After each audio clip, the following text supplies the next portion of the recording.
राज्य में भारतीय जनता पार्टी नूतन सरकार मुख्यमंत्री मोहन चरण माझी बलिष्ठ नेतृत्व में गठन होगा पर प्रथम पाली नुआपड़ा जिला को प्रथम करी गृह और नगर उन्नयन मंत्री कृष्णचंद्र महापात्र दिनिकिया गस्त कर विभिन्न सरकारी कार्यक्रम में जोग देइछन्ति। मंत्री कृष्णचंद्र महापात्र नुआपड़ा जिला को पहुंचवा पर जिला प्रशासन पक्षर विपुल स्वागत संबर्धना ज्ञापन करिसेंति। पर मंत्री स्थानीय सर्किट हाउस बाहरी राज्य मोहन सरकार विभिन्न जनकल्याणकारी योजन जोगदे एकाधिक योजनार भित्तिप्रस्तर स्थापन करिसेंति। प्रथमे नुआपड़ा सदर महकुमा ठारे 300 आसन विशिष्ट मल्टीप्रपोज हॉल भित्ति प्रस्तर स्थापन करने सहित एक स्मार्ट पार्कर मध्य भित्तिप्रस्तर स्थापन करिसेंति। या सहित कच्चा पक्का रास्ता योजन निर्मित होइतिबा प्रकल्पर शुभ उद्घाटन करिसेंति मंत्री कृष्णचंद्र महापात्र। यापर जिलापाल सभापना गृह ठारे जिला प्रशासन वरिष्ठ अधिकारी मानकु नै विभिन्न योजना उपरे समीक्षा बैठक करिसेंति एवं विभागीय अधिकारी मानकु तागिद करिसेंति मंत्री। सेहिभଳି आगामी दिन में नुआपड़ा जिला को अत्याधुनिक जिला भाव में परिगणित करी विकसित नुआपड़ा हेबो बोली प्रकाश करिसेंति।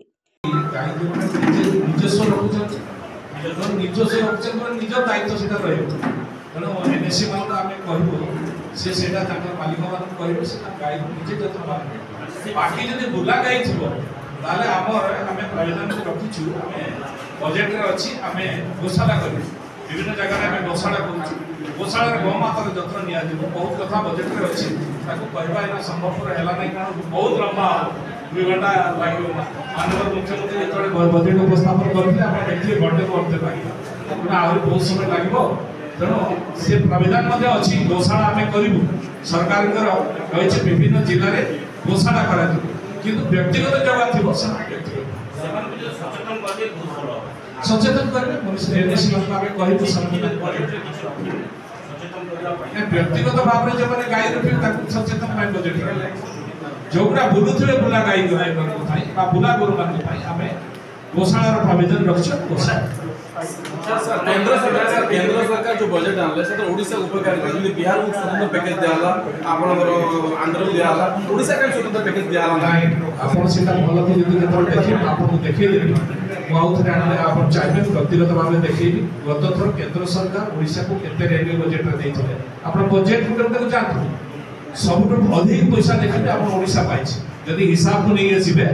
ताहले केंद्र रे बजेट आपन स्वतंत्र देले नै किंतु अन्य दिगरे तीन गुणा पैसा केंद्र सरकार ओडिशा को दैछि। आपण विभिन्न बजेट को देखंतो गत थर तुलन रे एथर बहुत अधिक पैसा ओडिशा सरकार पाइछि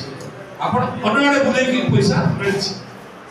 लोकंक मौलिक अधिकार को गुरुत्व दे आम सरकार रास्ता पार्क ड्रेनाइज विशुद्ध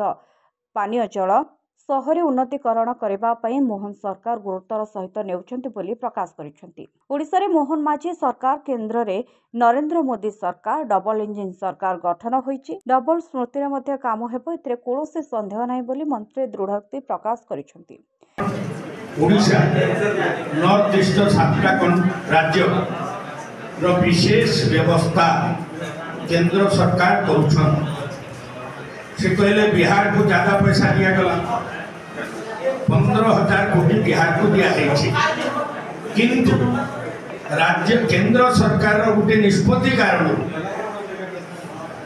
जेन पैसा पाइबार बिहार वंचित अच्छी ओडिशा सरकार खणी रही मात्र 5,000 कोटी पाउथला प्रति वर्ष आज ओडिशा सरकार 50,000 कोटी खणी रही पाउछि बिहार में कौन खनि खदान नहीं ना। द्वितीय कथा पुणी मुई कहला बेले कहती आगामी दिन में खनि थिबा राज्य मान खनि खदान थिबा राज्य मान खनि रु टैक्स भी नहीं पारबे आग केवल केंद्र नौथला तेणु से धीरे मध्य राज्य साधन संपन्नता एवं सुख शांति समृद्धि पाई आर्थिक अभिवृद्धि करि पारबा ये स्थिति भी तैयारी करा दैछि। ए परिप्रेक्षी में मंत्री गस्त काल को नहीं भाजपा नेता मंत्री महल में बेस उत्साह देखा दैछि। मंत्री सहित नुआपड़ा विधायक राजेंद्र ढोलकिया रही बेले एक साधारण सभा पूर्वतन कलाहांडी सांसद बसंत पंडा भाजपा जिला सभापति सुब्रत ठाकुर